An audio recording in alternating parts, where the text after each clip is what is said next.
Alright, so today we're going to take a little glance at one of my upcoming builds, which may be one of my most expensive and crazy razor builds yet, my new stunt build. Along with that, we are going to talk about different controllers and motors that we are going to run through that build just to do some different tests on what we're going to have for different controller kits. So we're going to take a look at some of these controllers that I've used and some that we haven't quite used yet, and we are going to run through with the new FW11 that we can see behind us today. So with that build, I'm actually going to be determining what controller I want to use between this Flip Sky and the Far Driver. So there's a lot of different things going on with controllers right now. A lot of people keep asking, what controller, what motor should I get, what can I expect from what set?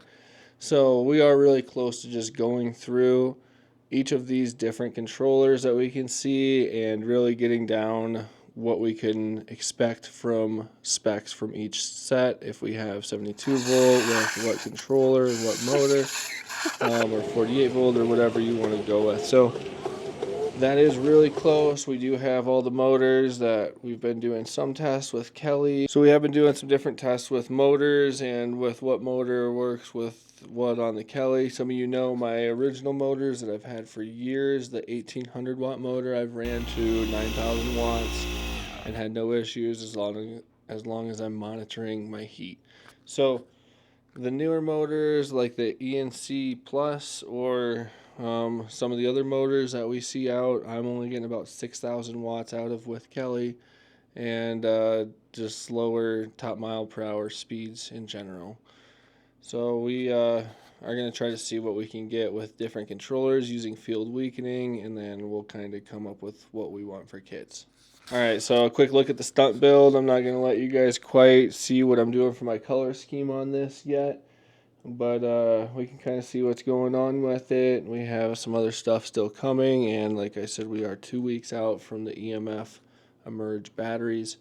So excited for that. We're going to be running those tests with one of my 72 volt batteries, and we'll be doing it along with some 48 volt batteries probably in another bike. So stay tuned. The tests are coming. We're close. I'm going to really determine what I think I would go with for a controller and a motor if I was on a budget, if I was going for a crazy fast super build.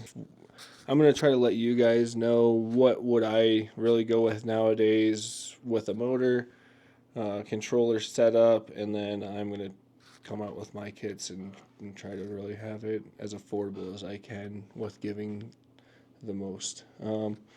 Another thing I'm going to talk about really quick here is Jordan Davis, who's done a lot for this community for a long time, kind of behind the scenes. Some of you are probably aware of him. He did just open his little website, eForce, and he is just adding more and more. We're all excited to see what he's going to do and what's to come. Hopefully we can do a lot of things with him. If you aren't familiar with eForce, go ahead and check that out. I'll throw it up here, and like I said, he's coming up with more stuff, and just as really smart guy and advanced in this whole scene. So check him out.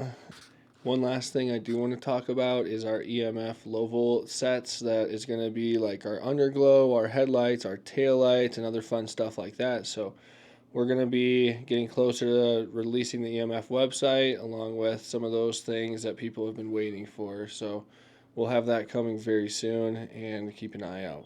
So if you guys are new here, go ahead and like and subscribe. If you know me, appreciate you guys hanging out with me as always. So we'll catch you guys on the next one.